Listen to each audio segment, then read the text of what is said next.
गोविंद हे गोपाल हे दयाल लाल।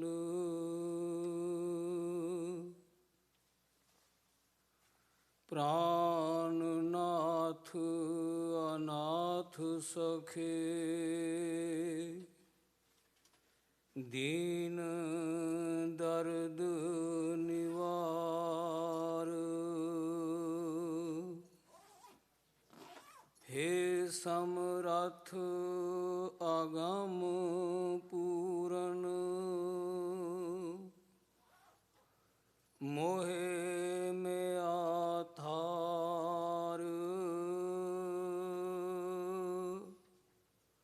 अंधकूप महाभयान नानक पार उतार। जो तो प्रेम खिलन का चाओ सिर धर तली गली मेरी आओ। इत मार्ग पैर धरी जय सिर दीजै कान ना कीजै।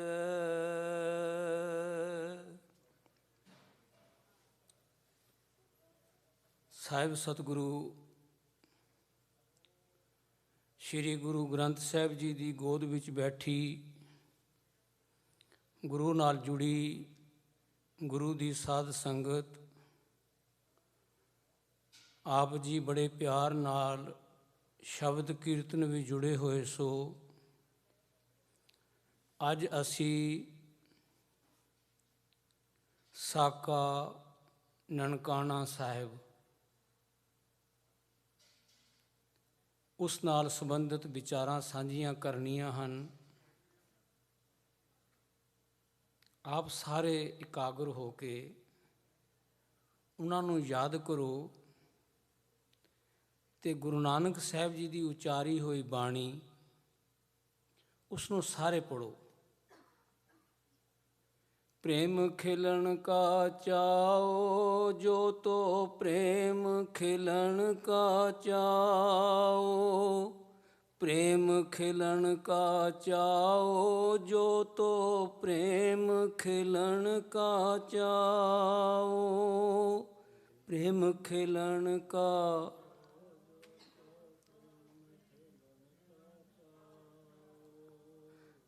प्रेम खिलन का चाओ जो तो प्रेम खिलन का चाओ।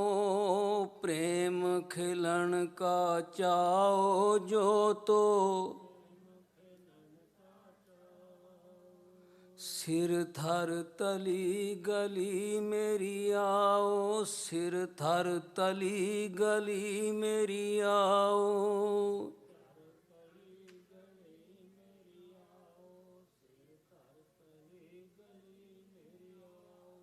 प्रेम खिलन का चाओ जो तो प्रेम खिलन का चाओ।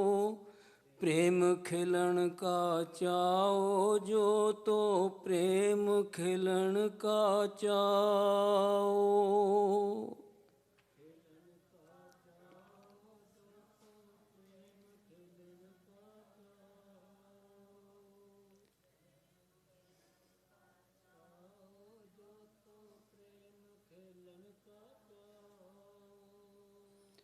ਕੋਈ ਵੀ ਖੇਡ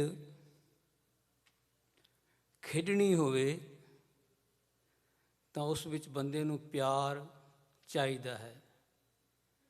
ਜਿਸ ਨਾਲ ਉਸ ਨੂੰ ਪਿਆਰ ਨਹੀਂ ਉਹ ਖੇਡ ਨਹੀਂ ਖੇਡ ਸਕਦਾ।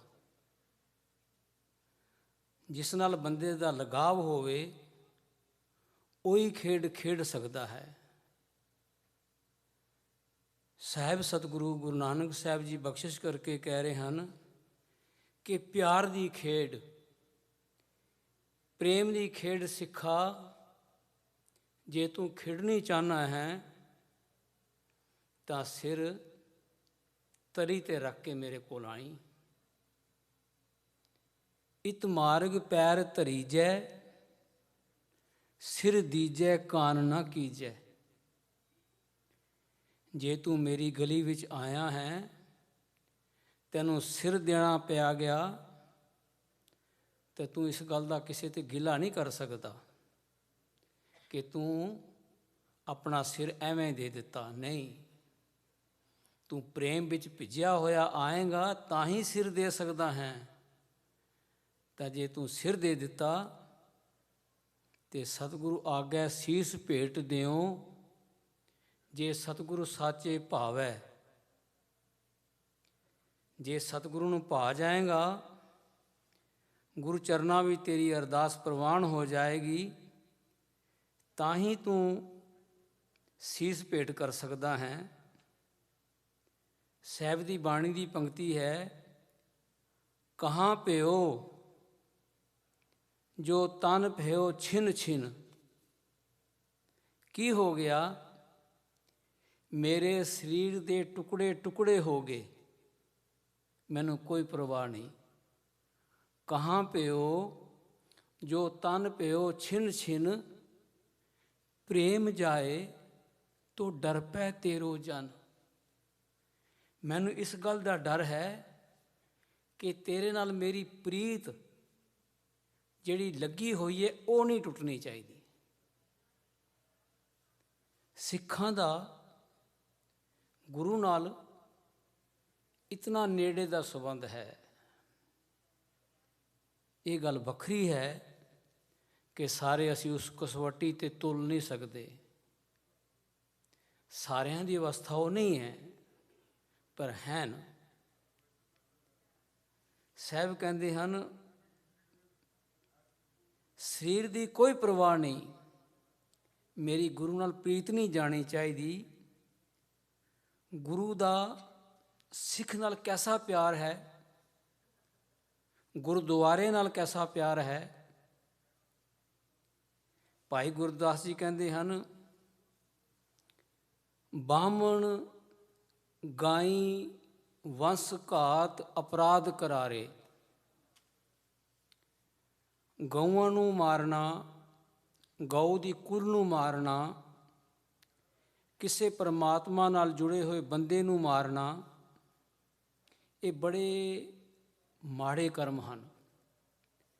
ਬਾਹਮਣ ਜਿਹੜਾ ਪਰਮਾਤਮਾ ਨਾਲ ਜੁੜਿਆ ਹੋਇਆ ਹੈ, ਬ੍ਰਾਹਮਣ, ਗਾਈ ਵਸ ਘਾਤ ਅਪਰਾਧ ਕਰਾਰੇ, ਮਦ ਪੀ ਜੂਏ ਖੇਲਦੇ ਜੋਹਨ ਪਰਨਾਰੇ। ਫਿਰ ਅੱਗੇ ਕਹਿੰਦੇ ਹਨ, ਮੋਹਨ ਪਰਾਈ ਲਛਮੀ, ਠੱਗ ਚੋਰ ਚਗਾਰੇ, ਵਿਸਾਸ ਧਰੋਹੀ ਅਕਿਰਤ ਘਨ, ਪਾਪੀ ਹਤਿਆਰੇ। ਇਹ ਮਾੜਿਆਂ ਬੰਦਿਆਂ ਦੀ ਲਿਸਟ, ਜਿਹੜੇ ਭੈੜੇ ਹਨ, ਉਹਨਾਂ ਦੀ ਲਿਸਟ ਭਾਈ ਗੁਰਦਾਸ ਜੀ ਦੱਸਦੇ ਹਨ। ਫਿਰ ਅਗਲੀ ਗੱਲ ਜਿਹੜੀ ਕਹੀ ਉਹਨਾਂ ਨੇ, ਲੱਖ ਕਰੋੜੀ ਜੋੜੀਅਨ ਅਣਗਿਣਤ ਅਪਾਰੇ। ਇਤਨੇ ਪਾਪੀ ਇੱਕ ਨਹੀਂ ਦੋ ਨਹੀਂ ਲੱਖਾਂ ਹੀ ਹੋਣ। ਲੱਖ ਕਰੋੜੀ ਜੋੜੀਅਨ ਅਣਗਿਣਤ ਅਪਾਰੇ, ਇਕਤ ਲੂਈ ਨਾ ਪੁੱਜਣੀ ਬੇਮੁਖ ਗੁਰਦੁਆਰੇ। ਜਿਹੜਾ ਗੁਰੂ ਦੇ ਦਰ ਤੋਂ ਬੇਮੁਖ ਹੈ, ਉਹ ਇਹਨਾਂ ਪਾਪੀਆਂ ਦੇ ਬਾਲ ਦੇ ਬਰਾਬਰ ਵੀ ਨਹੀਂ ਹੈ। ਭਾਵ ਗੁਰੂ ਦੇ ਦਰ ਤੋਂ ਬੇਮੁਖ ਹੋਣਾ ਸਭ ਤੋਂ ਭੈੜਾ ਪਾਪ ਹੈ। ਇਕਤ ਲੂਈ ਨਾ ਪੁੱਜਣੀ ਬੇਮੁਖ ਗੁਰਦੁਆਰੇ। ਸਿੱਖ ਦਾ ਗੁਰੂ ਨਾਲ ਪਿਆਰ ਹੈ। ਸਿੱਖ ਗੁਰੂ ਦੇ ਦਰ ਦੇ ਉੱਤੇ ਆਪਣੀ ਜਾਨ, ਆਪਣਾ ਸਾਰਾ ਕੁਝ ਵਾਰ ਦਿੰਦਾ ਹੈ। ਅੱਜ ਅਸੀਂ ਵਿਚਾਰ ਕਰਨੀ ਹੈ, ਜਿਨ੍ਹਾਂ ਸਿੰਘਾਂ ਸਿੰਘਣੀਆਂ ਨੇ ਧਰਮ ਹੇਤ ਸੀਸ ਦਿੱਤੇ, ਬੰਦ ਬੰਦ ਕਟਾਏ, ਖੋਪਰੀਆਂ ਲੋਹਾਈਆਂ ਚਰਖੜੀਆਂ ਤੇ ਚੜ੍ਹੇ, ਆਰਿਆਂ ਨਾਲ ਚਿਰਾਏ ਗਏ, ਗੁਰਦੁਆਰਿਆਂ ਦੀ ਸੇਵਾ ਲਈ ਕੁਰਬਾਨੀਆਂ ਕੀਤੀਆਂ। ਜਿਨ੍ਹਾਂ ਨੇ ਗੁਰਦੁਆਰਿਆਂ ਨੂੰ ਆਜ਼ਾਦ ਕਰਾਉਣ ਵਾਸਤੇ ਕੁਰਬਾਨੀਆਂ ਕੀਤੀਆਂ। ਸਿੱਖਾਂ ਨੂੰ ਕੁਰਬਾਨੀਆਂ ਕਿਉਂ ਕਰਨੀ ਪਈਆਂ? ਸਾਹਿਬ ਸਤਿਗੁਰੂ ਗੁਰੂ ਨਾਨਕ ਦੇਵ ਜੀ ਦੀ ਜੋਤ ਪ੍ਰਕਾਸ਼ ਹੋਈ ਤੇ ਨਾਲ ਹੀ ਬੁਝਾਉਣ ਵਾਲੀ ਹਵਾ ਵੀ ਨਾਲ ਚੱਲ ਪਈ। ਬੁਝੇ ਹੋਏ ਦੀਵੇ ਨੂੰ ਕੋਈ ਖਤਰਾ ਨਹੀਂ ਹੈ, ਜਗਦੇ ਦੀਵੇ ਨੂੰ ਹੀ ਖਤਰਾ ਹੈ ਕਿ ਹਵਾ ਬੁਝਾ ਨਾ ਦੇ। ਇਹ ਬਸ ਉਦੋਂ ਦੀ ਜਦੋਜਹਿਦ ਚਲੀ ਆ ਰਹੀ ਹੈ ਜਿਸ ਨਨਕਾਣਾ ਸਾਹਿਬ ਤੇ ਸਿੱਖੀ ਦਾ ਜਨਮ ਹੋਇਆ, ਜਿਸ ਥਾਂ ਤੇ ਗੁਰੂ ਨਾਨਕ ਸਾਹਿਬ ਜੀ ਦਾ ਪ੍ਰਕਾਸ਼ ਹੋਇਆ, ਸਿੱਖੀ ਦਾ ਜਨਮ ਵੀ ਉੱਥੋਂ ਹੋਇਆ। ਸਿੱਖੀ ਕਿਤੇ ਹੋਰ ਨਹੀਂ ਜੰਮੀ। ਨਨਕਾਣਾ ਸਾਹਿਬ ਰਾਏ ਭੋਜ ਦੀ ਤਲਵੰਡੀ, ਜਿਸ ਜਗ੍ਹਾ ਦੇ ਉੱਤੇ ਅਣਗਿਣਤ ਜੀਵਾਂ ਦਾ ਉਧਾਰ ਹੋਇਆ, ਉਸ ਥਾਂ ਦੇ ਉੱਤੇ ਅੱਤ ਦਾ ਪਾਪ ਹੋਣ ਲੱਗ ਪਿਆ।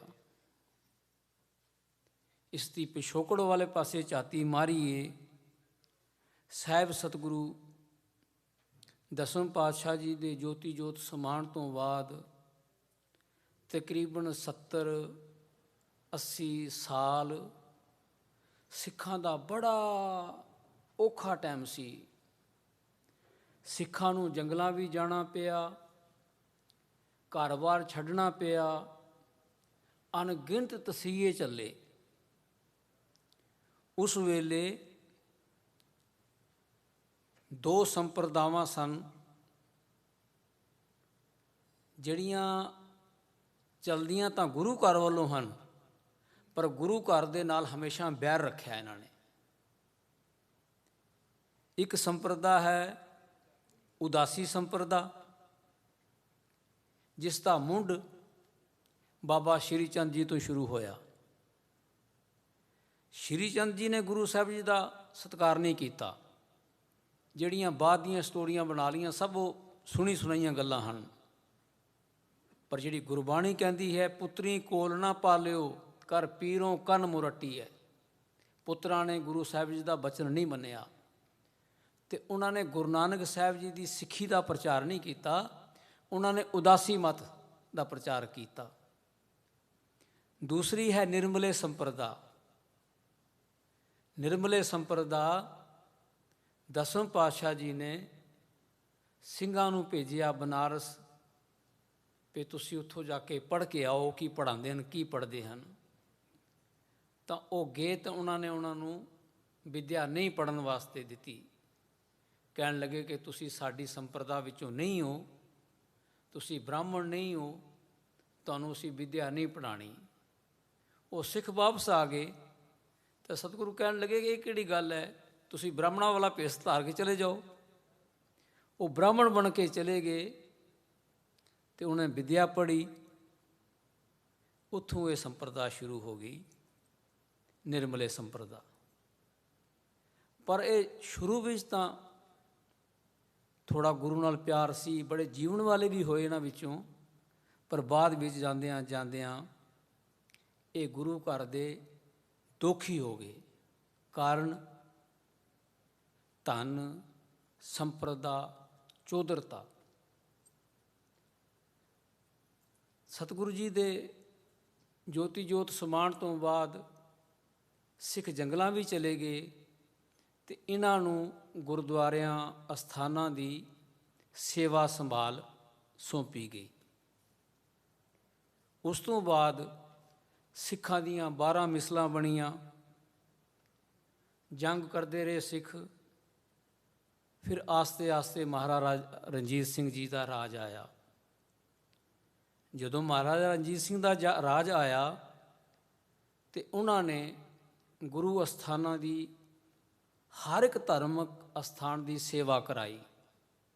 ਭਾਵ ਬਿਲਡਿੰਗਾਂ ਬਣਾਈਆਂ, ਜਾਇਦਾਦਾਂ ਨਾਲ ਲਗਾਈਆਂ, ਤੇ ਇਹਨਾਂ ਪੁਜਾਰੀਆਂ ਨੂੰ ਹੋਰ ਸੋਖ ਹੋ ਗਈ। ਨਨਕਾਣਾ ਸਾਹਿਬ ਦੇ ਨਾਂ ਕਈ ਹਜ਼ਾਰ ਮੁਰੱਬੇ ਜ਼ਮੀਨ ਲਗਾਈ ਹੋਈ ਹੈ, ਅਜੇ ਵੀ ਰਿਕਾਰਡ ਵਿੱਚ ਹੈ, ਕੋਈ ਬੜੀ ਪੁਰਾਣੀ ਗੱਲ ਨਹੀਂ ਹੈ।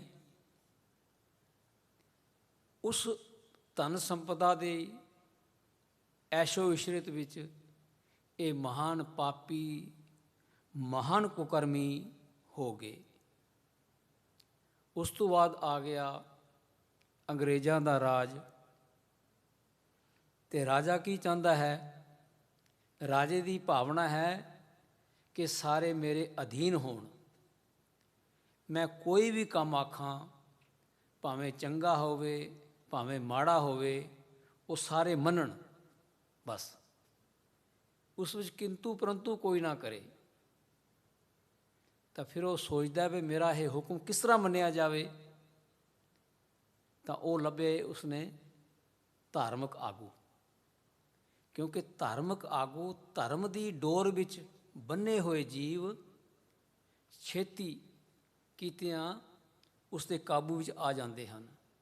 ਭਾਵ ਜਿਹੜਾ ਧਰਮ ਦਾ ਆਗੂ ਹੈ, ਉਹ ਜੇ ਉਸ ਦੇ ਕਾਬੂ ਵਿੱਚ ਆ ਜਾਵੇ ਰਾਜੇ ਦੀ, ਤੇ ਸਾਰੇ ਬੰਦੇ ਉਸ ਦੇ ਅਧੀਨ ਹੋ ਜਾਣਗੇ। ਪਰ ਧਾਰਮਿਕ ਆਗੂ ਵਿਕਦੇ ਨਹੀਂ ਹਨ। ਇਹ ਸੋਚਣ ਵਾਲੀ ਗੱਲ ਹੈ ਸਾਧ ਸੰਗਤ ਜੀ। ਹਮੇਸ਼ਾ ਕੌਮ ਧਾਰਮਿਕ ਆਗੂਆਂ ਹੱਥੋਂ ਖਰਾਬ ਹੋਈ ਰੁਲੀ, ਪਰ ਧਾਰਮਿਕ ਆਗੂ ਵਿਕਦੇ ਨਹੀਂ ਹਨ। ਉਹ ਕਿਹੜੇ ਸਨ?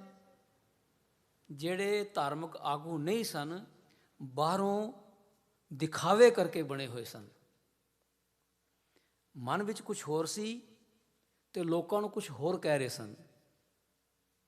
ਗੁਰੂ ਨਾਨਕ ਸਾਹਿਬ ਜੀ ਦੀ ਵਾਰ, ਆਸਾ ਕੀ ਵਾਰ ਵਿੱਚ ਪੜ੍ਹਦੇ ਹੋ ਨਾ, ਗਊ ਬ੍ਰਾਹਮਣ ਕੋ ਕਰ ਲਾਵੋ, ਗੋਬਰ ਤਰ ਨਾ ਜਾਈ, ਧੋਤੀ ਟਿੱਕਾ ਤੈ ਜਪ ਮਾਲੀ, ਧਾਨ ਮਲੇਛਾਂ ਖਾਈ। ਇਹ ਪੰਡਿਤ, ਤੂੰ ਕਿਸ ਤਰ੍ਹਾਂ ਦੇ ਕਰਮ ਕਰਦਾ ਹੈ? ਜਦੋਂ ਗਾਂ ਨੂੰ ਪੁੱਲ ਤੋਂ ਲਗਾਉਣਾ ਹੈ ਤੇ ਉਸ ਤੋਂ ਟੈਕਸ ਵਸੂਲਦਾ ਹੈ ਗਾਂ ਦਾ, ਤੇ ਗਾਂ ਗੋਹਾ ਕਰ ਦਿੰਦੀ ਹੈ, ਤੇ ਉਹ ਗੋਹਾ ਚੁੱਕ ਕੇ ਲਿਆ ਕੇ ਘਰ ਸਾਫ਼ ਕਰਦਾ ਹੈ, ਘਰ ਲਿਪ ਕੇ ਪਵਿੱਤਰ ਕਰਦਾ ਹੈ। ਧੋਤੀ ਟਿੱਕਾ ਤੈ ਜਪ ਮਾਲੀ, ਧੋਤੀ ਵੀ ਲਾਈ ਹੋਈ ਹੈ, ਟਿੱਕਾ ਵੀ ਲਾਇਆ ਹੋਇਆ ਹੈ, ਤੇ ਧਾਨ ਮਲੇਛਾਂ ਖਾਈ। ਤੇਰਾ ਖਾਣਾ ਮਲੇਛਾਂ ਵਾਲਾ ਹੈ, ਤੂੰ ਉਹਨਾਂ ਨਾਲ ਖਾਣਾ ਹੈ ਬੈਠ ਕੇ, ਅੰਦਰ ਖਾਤੇ ਤੂੰ ਉਹਨਾਂ ਨਾਲ ਰਲਿਆ ਹੋਇਆ ਹੈ, ਬਾਹਰੋਂ ਹੋਰ ਕਰਮ ਕਰਦਾ ਹੈ। ਪਰ ਇਹ ਗੱਲ ਵਿਚਾਰਨ ਵਾਲੀ ਹੈ ਕਿ ਖਾਲੀ ਇਹ ਬ੍ਰਾਹਮਣ ਵਾਸਤੇ ਗੱਲ ਨਹੀਂ, ਇਹ ਸਾਰਿਆਂ ਵਾਸਤੇ ਹੈ। ਭਾਵੇਂ ਉਹ ਗੁਰਦੁਆਰੇ ਦਾ ਗ੍ਰੰਥੀ ਹੈ, ਭਾਵੇਂ ਕੋਈ ਸਿੱਖ ਹੈ, ਕੋਈ ਵੀ ਹੈ, ਸਾਹਿਬ ਕਹਿੰਦੇ ਹਨ ਨਹੀਂ, ਧਾਰਮਿਕ ਆਗੂ ਉਹ ਹੈ ਜਿਹੜਾ ਧਰਮ ਦੇ ਉੱਤੇ ਆਪਣਾ ਚੱਲਦਾ ਹੈ। ਧਰਮ ਇੱਕ ਰਸਤਾ ਹੈ, ਪੰਥ ਇੱਕ ਰਸਤਾ ਹੈ। ਅਸੀਂ ਪੰਥ ਨੂੰ ਬੰਦਿਆਂ ਦੇ ਇਕੱਠ ਨੂੰ ਕਹਿੰਦੇ ਹਾਂ, ਨਹੀਂ। ਸਾਹਿਬ ਸਤਿਗੁਰੂ ਨੇ ਗੁਰਬਾਣੀ ਵੀ ਜਿੱਥੇ ਵੀ ਪੰਥ ਲਫ਼ਜ਼ ਵਰਤਿਆ ਹੈ, ਉੱਥੇ ਰਸਤੇ ਵਾਸਤੇ ਵਰਤਿਆ ਹੈ। ਪੰਥੀ ਰਸਤੇ 'ਤੇ ਚੱਲਣ ਵਾਲਾ, ਤੇ ਪੰਥ ਰਸਤਾ। ਬੰਦਿਆਂ ਦੇ ਇਕੱਠਿਆਂ ਨੂੰ ਨਹੀਂ ਕਿਹਾ ਕਿ ਬਹੁਤ ਸਾਰੇ ਬੰਦੇ ਇਕੱਠੇ ਹੋ ਜਾਣ ਤਾਂ ਕਹਿ ਦਈਏ ਸਿੱਖ ਪੰਥ ਹੈ, ਨਹੀਂ। ਇਸ ਗੱਲ ਦੀ ਸਾਡੀ ਕੌਮ ਵਿੱਚ ਬਹੁਤ ਬੜੀ ਦੁਰਵਰਤੋਂ ਹੋਈ। ਸਾਹਿਬ ਕਹਿੰਦੇ ਹਨ ਨਹੀਂ, ਤੂੰ ਇਸ ਤਰ੍ਹਾਂ ਨਾ ਕਰ, ਤੂੰ ਆਪਣੇ ਜੀਵਨ ਨੂੰ ਸਵਾਰ। ਫਿਰ ਉਸ ਤੋਂ ਬਾਅਦ ਇਹਨਾਂ ਮੰਤਾਂ ਦਾ ਜੀਵਨ ਰਾਜੇ ਦੇ ਅਧੀਨ ਹੋ ਗਿਆ। ਅੰਗਰੇਜ਼ ਇਹੀ ਚਾਹੁੰਦੇ ਸਨ ਕਿ ਸਾਡੀ ਹਕੂਮਤ ਰਵੇ, ਤੇ ਇਹ ਜਿਹੜੇ ਮੌਲਵੀ ਸਨ, ਜਿਹੜੇ ਪੁਜਾਰੀ ਸਨ, ਜਿਹੜੇ ਮਹੰਤ ਸਨ, ਇਹ ਚਾਹੁੰਦੇ ਸਨ ਸਾਡਾ ਦਬਦਬਾ ਬਣਿਆ ਰਵੇ, ਸਾਡੇ ਵਿੱਚੋਂ ਕੋਈ ਜੋ ਮਰਜ਼ੀ ਅਸੀਂ ਕਰੀਏ, ਸਾਡੇ ਖਿਲਾਫ ਕੋਈ ਨਾ ਬੋਲੇ। ਇਹ ਕੁਕਰਮਾਂ ਦੀ ਹੱਦ ਹੋ ਗਈ। ਜਦੋਂ ਫਿਰ ਸਿੱਖਾਂ ਵਿੱਚ ਜਾਗਰਤੀ ਆਈ, ਥੋੜ੍ਹੀ ਥੋੜ੍ਹੀ ਸਿੱਖਾਂ ਨੂੰ ਸਮਝ ਆਉਣ ਲੱਗੀ, ਤੇ ਸਿੱਖ ਵੀ ਇਕੱਠੇ ਹੋਣ ਲੱਗੇ। ਇਹ ਮੰਤ ਇਤਨੇ ਗਿਰ ਗਏ ਸਨ ਕਿ ਗੁਰੂ ਸਾਹਿਬ ਜੀ ਦੇ ਅਸਥਾਨਾਂ ਦੇ ਉੱਤੇ ਸ਼ਰਾਬ ਪੀਣੀ, ਕੁਕਰਮ ਕਰਨੇ, ਨਾਚੀਆਂ ਲਿਆ ਕੇ ਨਾਚ ਕਰਾਣੇ, ਇਹਨਾਂ ਵਾਸਤੇ ਕੋਈ ਵੱਡੀ ਗੱਲ ਨਹੀਂ ਸੀ। ਫਿਰ ਉਸ ਤੋਂ ਬਾਅਦ ਅਗਲੀ ਗੱਲ ਚੱਲਦੀ ਹੈ ਕਿ ਇੱਕ ਦਫਾ ਕੁਝ ਸਿੰਘ, ਜਿਨ੍ਹਾਂ ਨੂੰ ਨੀਵੀਂ ਬਰਾਦਰੀ ਕਹਿੰਦੇ ਹਾਂ, ਪਰ ਨੀਵੀਂ ਬਰਾਦਰੀ ਕੋਈ ਨਹੀਂ ਹੈ। ਸਾਹਿਬ ਤਾਂ ਸਤਿਗੁਰੂ ਕਹਿੰਦੇ ਹਨ, ਨੀਚਾ ਅੰਦਰ ਨੀਚ ਜਾਤ, ਨੀਚੀ ਹੂੰ ਅਤ ਨੀਚ, ਨਾਨਕ ਤਿਨ ਕੈ ਸੰਗ ਸਾਥ, ਵੱਡਿਆਂ ਸਿਉ ਕਿਆ ਰੀਸ। ਕੁਛ ਸ਼ੂਦਰ ਬਰਾਦਰੀ ਵਿੱਚੋਂ ਸਿੱਖ ਸੱਜ ਕੇ ਦਰਬਾਰ ਸਾਹਿਬ ਆਉਂਦੇ ਹਨ ਅਤੇ ਮਹੰਤਾਂ ਨੇ ਉਹਨਾਂ ਦੀ ਅਰਦਾਸ ਨਹੀਂ ਕੀਤੀ। ਮਹੰਤਾਂ ਨੇ ਟਾਈਮ ਰੱਖਿਆ ਸੀ ਕਿ ਜਿਹੜੇ ਵੀ ਨੀਵੀਂ ਬਰਾਦਰੀ ਵਾਲੇ ਹਨ 9 ਵਜੇ ਤੋਂ ਪਹਿਲੇ ਆ ਜਾਓਗੇ, ਤੁਹਾਡੀ ਅਰਦਾਸ ਕਰ ਦਿਆਂਗੇ, ਉਸ ਤੋਂ ਬਾਅਦ ਤੁਹਾਨੂੰ ਉੱਥੇ ਵੜਨ ਵੀ ਨਹੀਂ ਦਿਆਂਗੇ ਅਤੇ ਅਰਦਾਸ ਵੀ ਨਹੀਂ ਕਰਾਂਗੇ।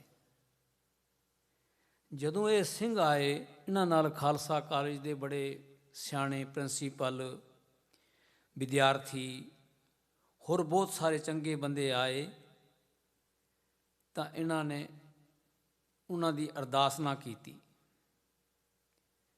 ਜਦੋਂ ਅਰਦਾਸ ਨਾ ਕੀਤੀ ਤਾਂ ਸਿੱਖਾਂ ਨਾਲ ਬਹਿਸ ਹੋਣ ਲੱਗ ਪਈ। ਅਖੀਰ ਇੱਥੇ ਨਿਬੇੜਾ ਹੋਇਆ ਕਿ ਸਤਿਗੁਰੂ ਜੀ ਦੇ ਚਰਨਾਂ ਵਿੱਚ ਅਰਦਾਸ ਕਰੋ, ਜਿਹੜਾ ਸਤਿਗੁਰੂ ਜੀ ਸਾਨੂੰ ਹੁਕਮ ਦੇਣਗੇ, ਜੋ ਸਤਿਗੁਰੂ ਹੁਕਮ ਕਰਨਗੇ ਉਸੇ ਮੁਤਾਬਕ ਅਸੀਂ ਤੁਹਾਡੀ ਗੱਲ ਮੰਨ ਲਾਂਗੇ। ਤਾਂ ਗੁਰੂ ਗ੍ਰੰਥ ਸਾਹਿਬ ਜੀ ਦੇ ਚਰਨਾਂ ਵਿੱਚ ਸਿੱਖਾਂ ਨੇ ਅਰਦਾਸ ਕੀਤੀ, ਹੇ ਵਾਹਿਗੁਰੂ, ਹੇ ਅਕਾਲ ਪੁਰਖ ਸ੍ਰੀ ਗੁਰੂ ਗ੍ਰੰਥ ਸਾਹਿਬ, ਅਸੀਂ ਤੇਰੇ ਦਰ 'ਤੇ ਆਏ ਹਾਂ ਅਤੇ ਇਹ ਪੁਜਾਰੀ ਸਾਨੂੰ ਤੇਰੇ ਦਰ ਦੇ ਅੰਦਰ ਆਉਣ ਨਹੀਂ ਦਿੰਦੇ। ਤੂੰ ਫੈਸਲਾ ਕਰਕੇ ਦੱਸ ਕਿ ਸਾਡਾ ਗਰੀਬਾਂ ਦਾ, ਨਿਮਾਣਿਆਂ ਦਾ ਕੌਣ ਹੈ, ਕਿਸ ਦੇ ਕੋਲ ਜਾਈਏ, ਹੁਕਮ ਦੇ ਸਤਿਗੁਰੂ। ਤਾਂ ਉਸ ਵੇਲੇ ਜਿਹੜਾ ਅਰਦਾਸ ਕਰਕੇ ਹੁਕਮਨਾਮਾ ਆਇਆ, ਸੋਰਠ ਮਹਲਾ ਤੀਜਾ ਦੁੱਤ ਕੀ, ਨਿਗੁਣਿਆਂ ਨੂੰ ਆਪੇ ਬਖਸ਼ ਲੈ ਭਾਈ, ਸਤਿਗੁਰ ਕੀ ਸੇਵਾ ਲਾਏ। ਸਤਿਗੁਰ ਕੀ ਸੇਵਾ ਊਤਮ ਹੈ ਭਾਈ, ਰਾਮ ਨਾਮ ਚਿਤ ਲਾਏ। ਹਰ ਜੀਓ ਆਪੇ ਬਖਸ਼ ਮਿਲਾਏ, ਗੁਣਹੀਨ ਹਮ ਅਪਰਾਧੀ ਭਾਈ, ਸਤਿਗੁਰ ਰਾਖ ਲਿਏ ਛਡਾਏ। ਸਾਹਿਬ ਦਾ ਹੁਕਮਨਾਮਾ ਸੁਣਦਿਆਂ ਸਾਰ ਹੀ ਜਿਤਨੇ ਬੈਠੇ ਸਨ ਗੁਰੂ ਨਾਲ ਜੁੜੇ ਹੋਏ, ਸਾਰਿਆਂ ਦੀਆਂ ਨੇਤਰਾਂ ਵਿੱਚੋਂ ਜਲ ਬਹਿ ਤੁਰਿਆ। ਉਹ ਜਿਹੜੇ ਮਹੰਤ ਸਨ ਉਹਨਾਂ ਨੂੰ ਵੀ ਅਹਿਸਾਸ ਹੋਇਆ ਵੀ ਅਸੀਂ ਤਾਂ ਬੜੇ ਭੈੜੇ ਕਰਮ ਕਰਦੇ ਪਏ ਹਾਂ, ਪਰ ਸੁੱਤਾ ਬੰਦਾ ਕਿੱਥੇ ਜਾਗਦਾ ਹੈ। ਉਹ ਹੁਕਮਨਾਮਾ ਸੁਣਦਿਆਂ ਸਾਰ ਹੀ ਸਾਰੇ ਪੁਜਾਰੀ ਦੌੜ ਗਏ ਉੱਥੋਂ।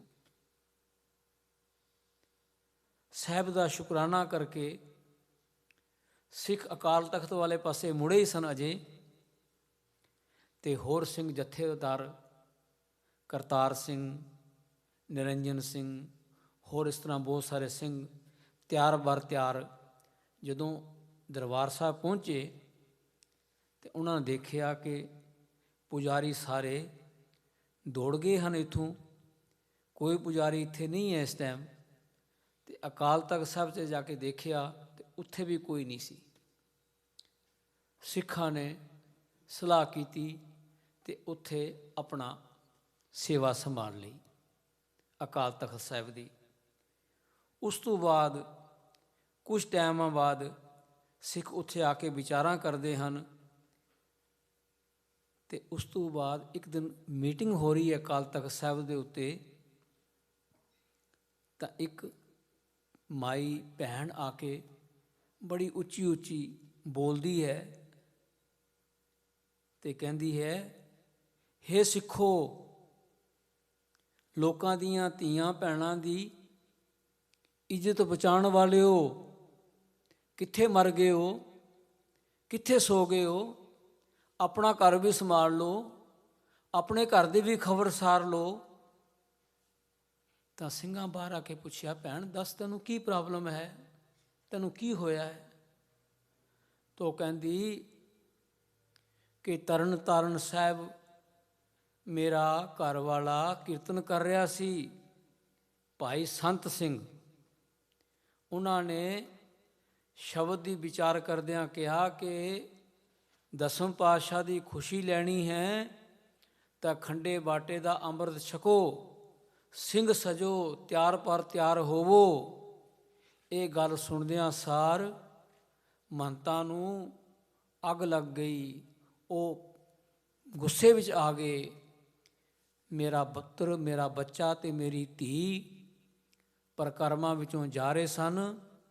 6 ਸਾਲ ਦਾ ਮੇਰਾ ਬੱਚਾ ਪੱਥਰ ਬੰਨ੍ਹ ਕੇ ਤੇ ਸਰੋਵਰ ਵਿੱਚ ਡੋਬ ਦਿੱਤਾ ਉਹਨਾਂ ਨੇ।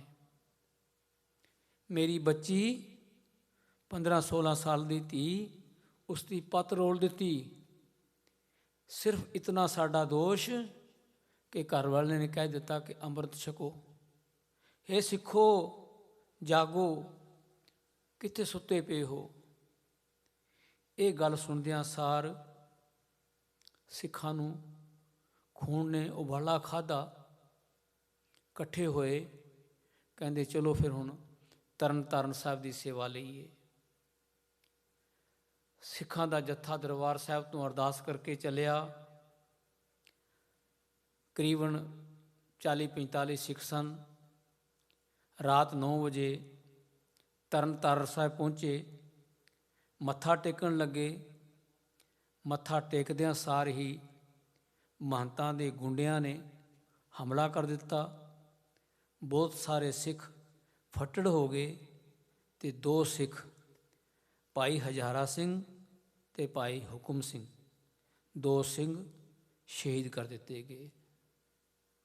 ਉਸ ਤੋਂ ਬਾਅਦ ਮਗਰੋਂ ਹੋਰ ਜੱਥਾ ਸਿੰਘਾਂ ਦਾ ਆ ਗਿਆ ਤੇ ਉੱਥੋਂ ਵੀ ਪੁਜਾਰੀ ਦੌੜ ਗਏ ਤੇ ਤਰਨ ਤਾਰਨ ਸਾਹਿਬ ਦੀ ਸੇਵਾ ਵੀ ਸਿੰਘਾਂ ਨੂੰ ਮਿਲ ਗਈ।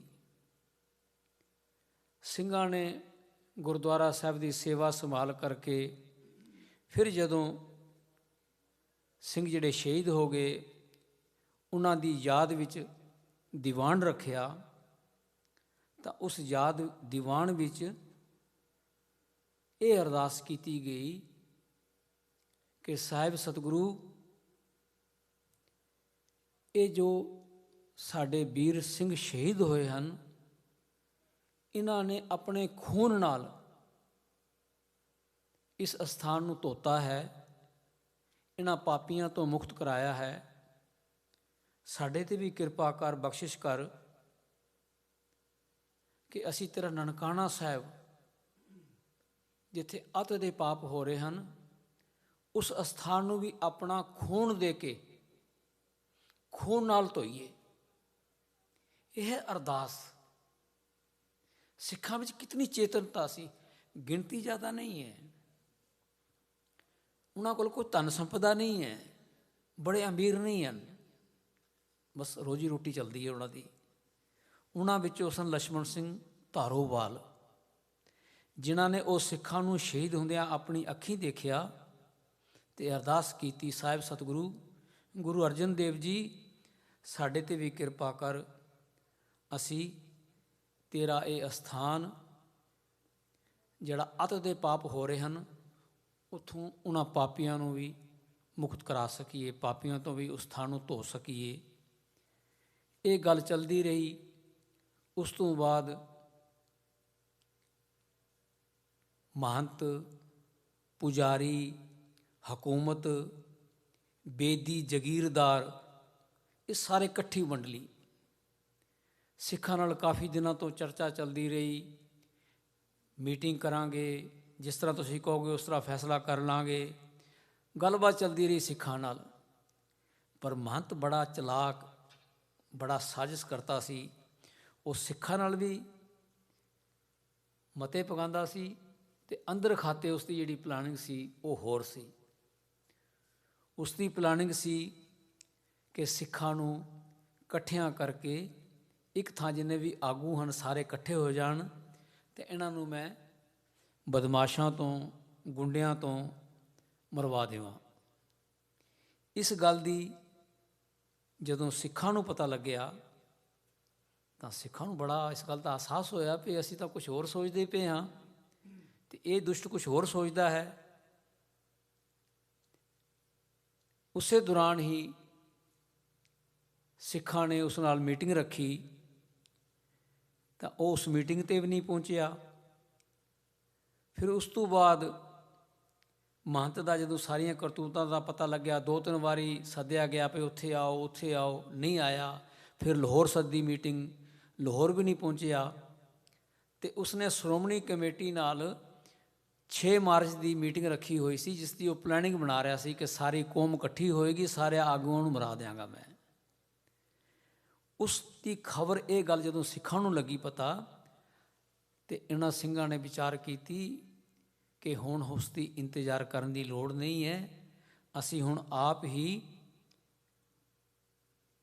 ਇਕੱਠੇ ਹੋ ਕੇ ਜਾ ਕੇ ਉਸ ਤੋਂ ਕਬਜ਼ਾ ਲਈਏ। ਕਰਤਾਰ ਸਿੰਘ ਝੱਬਰ, ਸਾਰੇ ਸਿੱਖ ਜਿਹੜੇ ਵੀ ਮੁਖੀ ਸਨ, ਉਹਨਾਂ ਵਿੱਚੋਂ ਬਹੁਤ ਸਾਰੇ ਸਿੰਘਾਂ ਦੇ ਨਾਂ ਹਨ। ਉਹ ਸਲਾਹ ਕਰਦੇ ਹਨ ਅਤੇ 20 ਫਰਵਰੀ ਲਾਹੌਰ ਸਨਾਤਨ ਸਭਾ ਦੀ ਮੀਟਿੰਗ ਹੋਣੀ ਹੈ ਅਤੇ ਮਹੰਤ ਨਰਾਇਣ ਦਾਸ ਨੇ ਉੱਥੇ ਜਾਣਾ ਹੈ ਅਤੇ ਅਸੀਂ ਸਾਰੇ 20 ਫਰਵਰੀ ਨੂੰ ਨਨਕਾਣਾ ਸਾਹਿਬ ਪਹੁੰਚ ਕੇ ਨਨਕਾਣਾ ਸਾਹਿਬ ਦੀ ਸੇਵਾ ਸੰਭਾਲ ਲਈਏ। ਇਸ ਗੱਲ ਦੀ ਪਲਾਨਿੰਗ ਬਣਾ ਕੇ ਅਤੇ ਸਾਰੇ ਸਿੰਘਾਂ ਨੂੰ ਕਹਿ ਦਿੱਤਾ ਵੀ ਸਾਰੇ ਆਪਣੇ ਆਪਣੇ ਜੱਥੇ ਲੈ ਕੇ ਅਤੇ ਨਨਕਾਣਾ ਸਾਹਿਬ ਤੋਂ ਕੁਛ ਦੂਰੀ 'ਤੇ, ਕਰੀਬਨ 4-5 ਮੀਲ ਦੀ ਦੂਰੀ 'ਤੇ ਚੰਦਰਕੋਟ ਦੀ ਝਾਲ ਜਗ੍ਹਾ ਹੈ, ਉੱਥੇ ਇਕੱਠੇ ਹੋਣਾ ਹੈ ਅਤੇ ਉੱਥੋਂ ਫਿਰ ਜਾ ਕੇ ਅਸੀਂ ਅੱਗੇ ਜਾ ਕੇ ਉਸ ਤੋਂ ਕਬਜ਼ਾ ਲਾਵਾਂਗੇ। ਸਵੇਰੇ ਪਹੁੰਚਾਂਗੇ 5 ਵਜੇ 4 ਵਜੇ ਅਤੇ ਜਾ ਕੇ ਅਸੀਂ ਆਸਾ ਕੀ ਵਾਰ ਦਾ ਕੀਰਤਨ ਕਰਾਂਗੇ।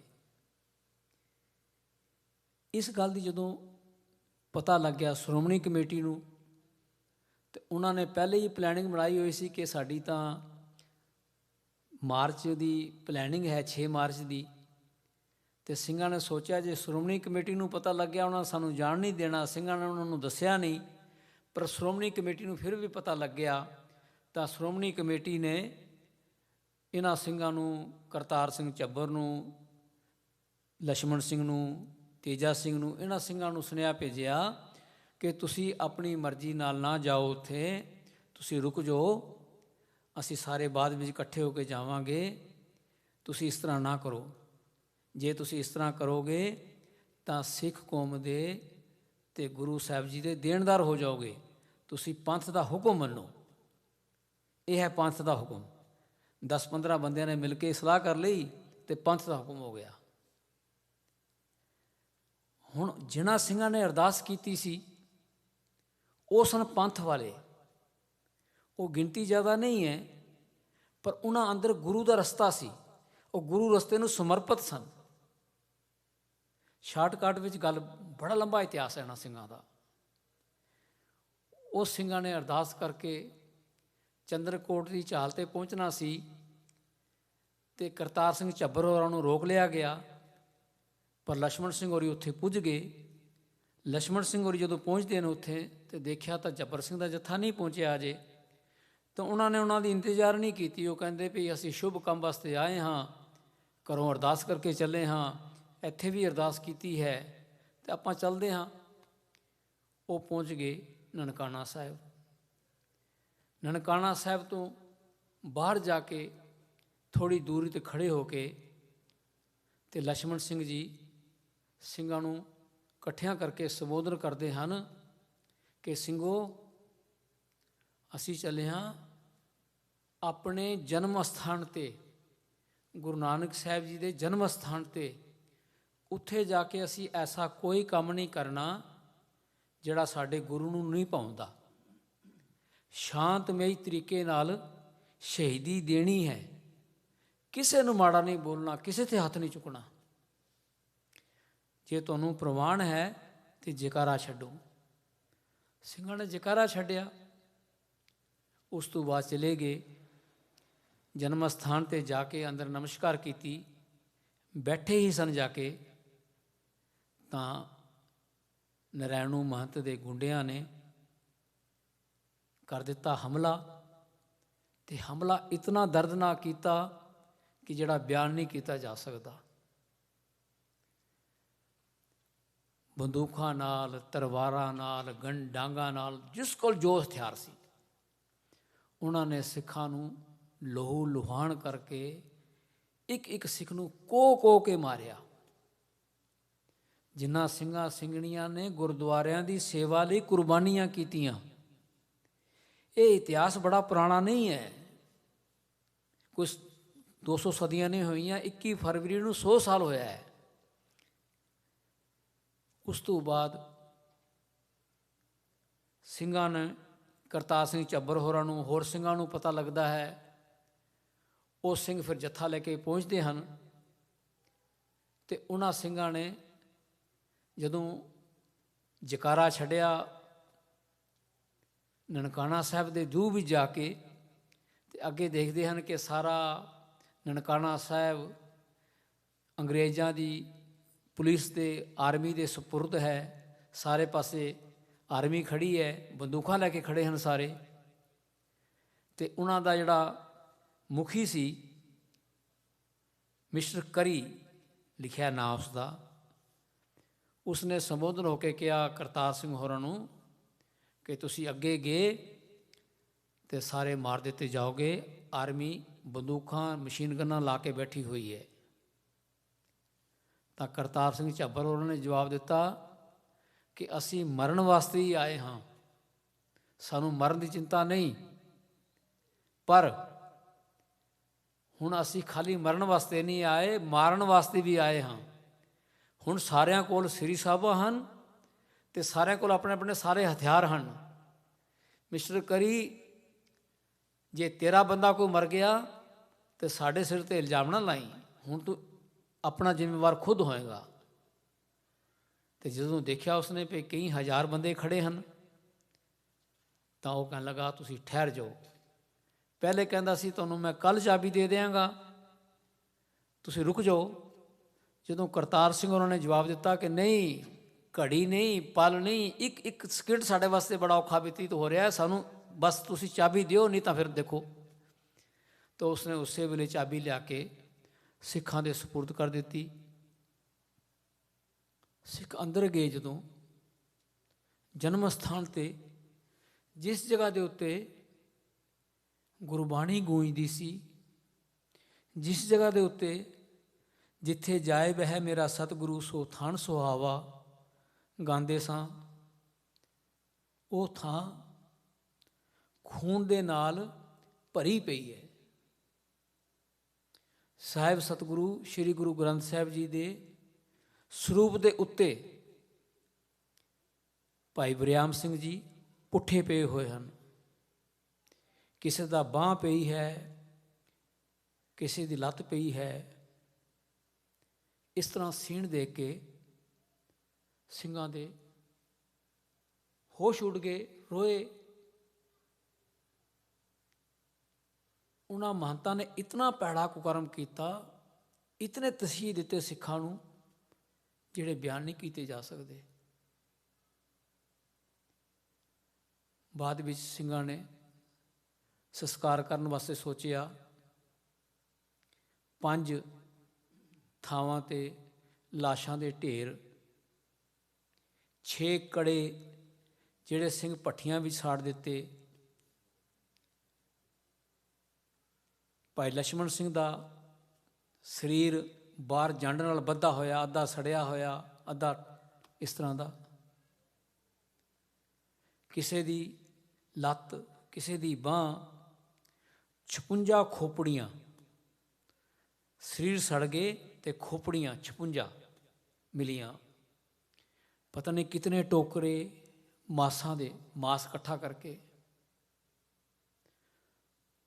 ਸਿੰਘਾਂ ਦੀ ਅੰਤਮ ਅਰਦਾਸ ਕੀਤੀ ਗਈ। ਅਰਦਾਸ ਕੀਤੀ ਭਾਈ ਜੋਧ ਸਿੰਘ ਜੀ ਨੇ, ਜਿਹੜੇ ਬੜੇ ਜੀਵਨ ਵਾਲੇ ਗੁਰੂ ਦੇ ਸਿੱਖ ਹੋਏ ਹਨ। ਜਦੋਂ ਅਰਦਾਸ ਕਰਨ ਲੱਗੇ ਤਾਂ ਬੜੀ ਉੱਚੀ ਆਵਾਜ਼ ਵਿੱਚ ਕਿਹਾ, ਸਾਧ ਸੰਗਤ ਮੇਰੀ ਗੱਲ ਧਿਆਨ ਨਾਲ ਸੁਣਿਓ ਕਿ ਅਸੀਂ ਅਰਦਾਸ ਵਿੱਚ ਪੜ੍ਹਦੇ ਹਾਂ, ਜਿਨ੍ਹਾਂ ਸਿੰਘਾਂ ਸਿੰਘਣੀਆਂ ਨੇ ਧਰਮ ਹੇਤ ਸੀਸ ਦਿੱਤੇ, ਬੰਦ ਕਟਾਏ, ਖੋਪੜੀਆਂ ਲੋਹਾਈਆਂ, ਉਹ ਸੁਣੀ ਸੁਣਾਈ ਗੱਲ ਨਹੀਂ। ਕੋਈ ਇਹ ਨਾ ਆਖੇ ਕਿ ਸਿੱਖਾਂ ਨੇ ਐਵੇਂ ਹੀ ਭਾਵਨਾ ਵਸ ਹੋ ਕੇ ਲਿਖ ਦਿੱਤਾ। ਨਹੀਂ, ਜਿਸ ਨੂੰ ਨਹੀਂ ਯਕੀਨ ਉਹ ਆ ਕੇ ਦੇਖ ਸਕਦਾ ਹੈ ਕਿ ਉਹ ਸਿੰਘ ਅਜੇ ਵੀ ਹਨ, ਜਿਨ੍ਹਾਂ ਨੇ ਅਣਗਿਣਤ ਤਸੀਹੇ ਚੱਲਦਿਆਂ ਗੁਰੂ ਸਾਹਿਬ ਜੀ ਦੇ ਬਚਨਾਂ ਦੇ ਉੱਤੇ ਆਪਣੀ ਜਾਨ ਨਿਸ਼ਾਵਰ ਕਰ ਦਿੱਤੀ। ਭਾਈ ਹੀਰਾ ਸਿੰਘ ਗੁਰੂ ਦੇ ਮਹਾਨ ਕੀਰਤਨੀ ਹੋਏ ਹਨ। ਉਹਨਾਂ ਨੇ ਕੀਰਤਨ ਕੀਤਾ। ਇਹ ਐਸਾ ਦੀਵਾਨ ਸੀ, ਜਿਹੜੇ ਵੀ ਸ਼ਾਮਲ ਹੋਏ ਉਹ ਆਪਣੀਆਂ ਕੁਲਾਂ ਵੀ ਤਾਰ ਗਏ।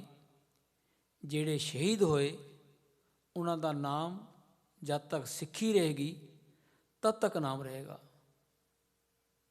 ਉਹਨਾਂ ਵਿੱਚੋਂ 2 ਸਿੰਘਾਂ ਦਾ ਜੀਵਨ ਸ਼ਾਰਟਕਟ ਵੀ ਤੁਹਾਨੂੰ ਮੈਂ ਸੁਣਾ ਦਿਆਂ, ਟਾਈਮ ਬੜਾ ਹੋ ਗਿਆ ਹੈ।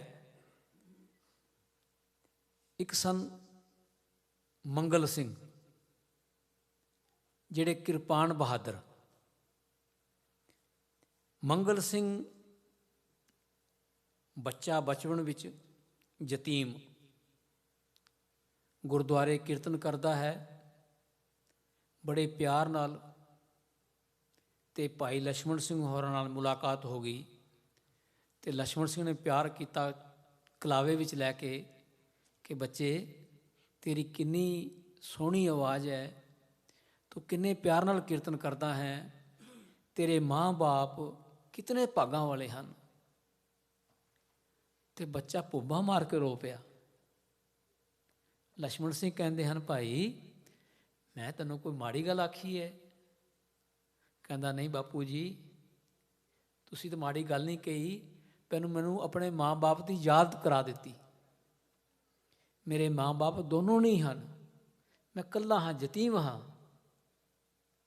ਤਾਂ ਲਛਮਣ ਸਿੰਘ ਕਹਿਣ ਲੱਗੇ, ਭਾਈ ਫਿਰ ਤੂੰ ਯਤੀਮ ਹੈ ਅਤੇ ਮੈਂ ਵੀ ਬੇਔਲਾਦਾ ਹਾਂ, ਮੇਰੇ ਘਰ ਵੀ ਔਲਾਦ ਨਹੀਂ ਹੈ, ਚੱਲ ਆ ਪੁੱਤਰਾ ਘਰ ਚਲੀਏ। ਉਸ ਨੂੰ ਲਿਆ ਕੇ ਘਰ ਪੁੱਤਰਾਂ ਤੋਂ ਵੱਧ ਪਿਆਰ ਦਿੱਤਾ। ਉਸ ਦਾ ਵਿਆਹ ਹੋਇਆ ਅਤੇ ਮੁਕਲਾਵਾ ਲੈ ਕੇ ਆਇਆ। ਹੁਣ ਮੁਕਲਾਵੇ ਦਾ ਵੀ ਲੋਕਾਂ ਨੂੰ ਨਹੀਂ ਪਤਾ, ਇੱਥੇ ਵਾਲੇ ਬੱਚਿਆਂ ਨੂੰ। ਘਰਵਾਲੀ ਨੂੰ ਮੁਕਲਾਵਾ ਲੈ ਕੇ ਆਇਆ। ਜਦੋਂ ਮੁਕਲਾਵਾ ਲੈ ਕੇ ਘਰ ਪਹੁੰਚਦਾ ਹੈ, ਉਸ ਟਾਈਮ ਲਛਮਣ ਸਿੰਘ ਹੋਰੀ ਜੱਥੇ 'ਤੇ ਜਾਣ ਵਾਸਤੇ ਤਿਆਰੀ ਕਰ ਰਹੇ ਹਨ। ਅਤੇ ਪੁੱਛਦਾ, ਬਾਪੂ ਕਿੱਥੇ ਤਿਆਰੀ ਕਰਦੇ ਪਏ ਹੋ? ਅਤੇ ਉਹ ਲਛਮਣ ਸਿੰਘ ਕਹਿਣ ਲੱਗੇ ਕਿ ਅਸੀਂ ਇਸ ਤਰ੍ਹਾਂ ਨਨਕਾਣਾ ਸਾਹਿਬ ਚੱਲੇ ਹਾਂ, ਆਜ਼ਾਦ ਕਰਾਉਣ ਵਾਸਤੇ, ਸ਼ਹੀਦੀ ਦੇਣ ਵਾਸਤੇ ਚੱਲੇ ਹਾਂ। ਉਸ ਸਥਾਨ ਨੂੰ, ਪਾਪੀਆਂ ਦੇ ਕੁਕਰਮਾਂ ਨੂੰ ਖੂਨ ਨਾਲ ਧੋਣ ਚੱਲੇ ਹਾਂ। ਅਤੇ ਕਹਿੰਦਾ, ਪੁੱਤਰ ਬਾਪੂ ਇਕੱਲੇ ਹੀ? ਮੈਂ ਵੀ ਨਾਲ ਜਾਣਾ ਹੈ।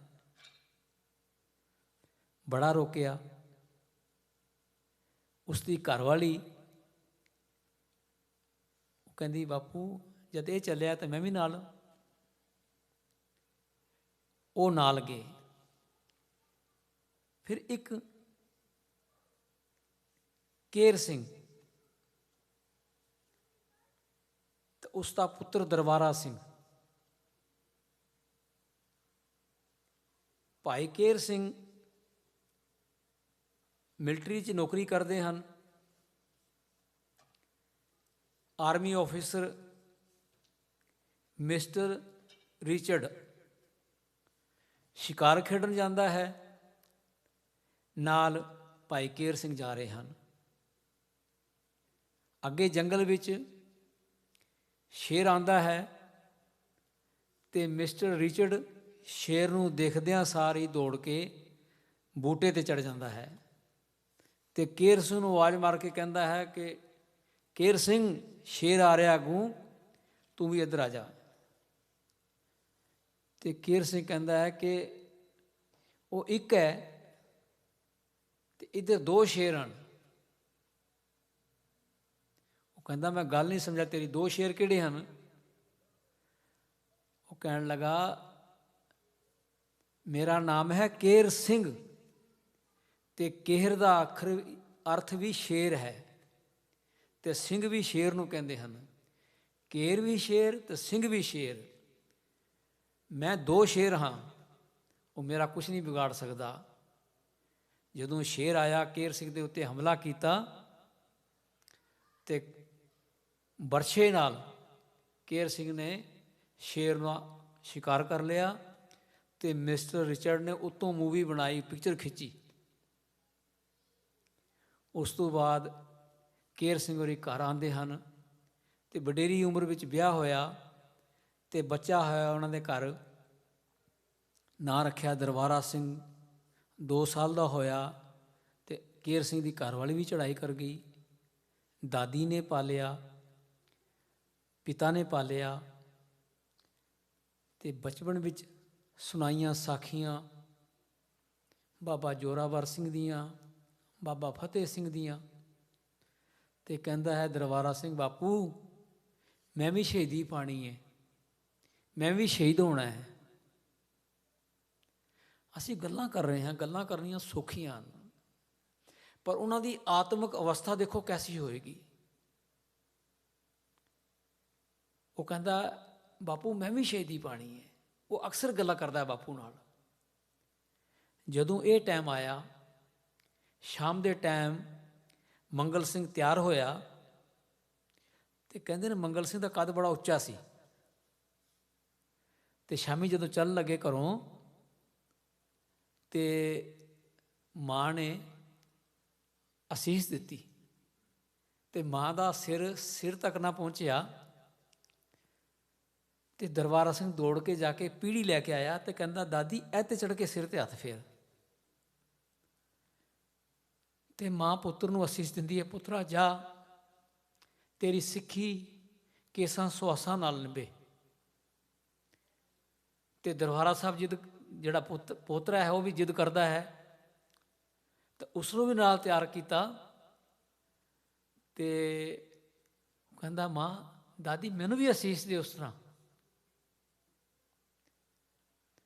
ਤੇ ਪੁੱਤਰ ਨੂੰ ਅਸੀਸ ਦੇਣ ਵੇਲੇ ਦਾਦੀ ਪੀੜੇ 'ਤੇ ਚੜ੍ਹੀ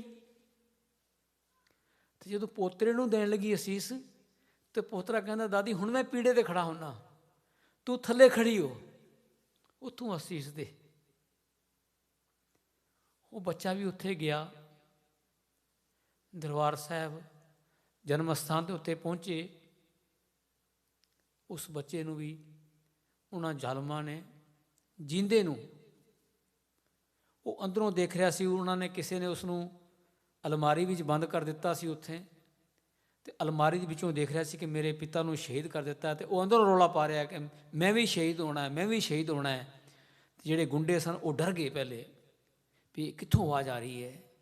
ਜਦੋਂ ਦੇਖਿਆ ਖੋਲ੍ਹ ਕੇ ਤੇ ਬੱਚਾ ਹੈ, ਤੇ ਬੱਚੇ ਨੂੰ ਜਿੰਦੇ ਨੂੰ ਫੜ ਕੇ ਉਹਨਾਂ ਨੇ ਅੱਗ ਵਿੱਚ ਸੱਟ ਕੇ ਸ਼ਹੀਦ ਕਰ ਦਿੱਤਾ। ਐਸੇ ਸਨ ਮਹਾਨ ਯੋਧੇ ਜਿਨ੍ਹਾਂ ਨੇ ਗੁਰਦੁਆਰਿਆਂ ਦੀ ਸੇਵਾ ਲਈ ਕੁਰਬਾਨੀਆਂ ਕੀਤੀਆਂ। ਗੁਰੂ ਨਾਨਕ ਦੇ ਨਾਮ 'ਤੇ ਮਹਿਲ ਉਸਾਰ ਕੇ ਗਏ। ਐਸੇ ਸਨ ਸਿੱਖ। ਉਹਨਾਂ ਦੇ ਚਰਨਾਂ ਤੋਂ ਕੁਰਬਾਨ, ਉਹਨਾਂ ਦੀ ਕਰਨੀ ਤੋਂ ਕੁਰਬਾਨ। ਸਾਹਿਬ ਦਾ ਬਚਨ, ਜੋ ਤੋ ਪ੍ਰੇਮ ਖਿਲਣ ਕਾ ਚਾਓ, ਜੋ ਤੋ ਪ੍ਰੇਮ ਖਿਲਣ ਕਾ ਚਾਓ, ਪ੍ਰੇਮ ਖਿਲਣ ਕਾ ਚਾਓ, ਜੋ ਤੋ ਪ੍ਰੇਮ ਖਿਲਣ ਕਾ ਚਾਓ।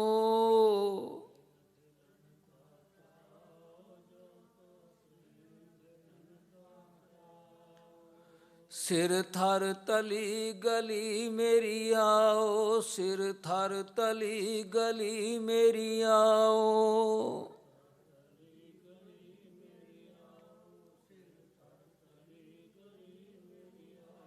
ਇਤ ਮਾਰਗ ਪੈਰ ਧਰੀ ਜੈ, ਇਤ ਮਾਰਗ ਪੈਰ ਧਰੀ ਜੈ, ਇਤ ਮਾਰਗ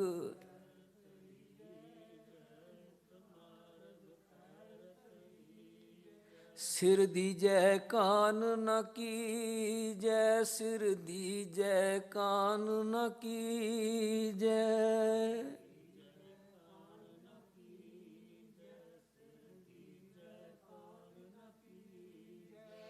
प्रेम खिलन का चाओ जो तो प्रेम खिलन का चाओ, प्रेम खिलन का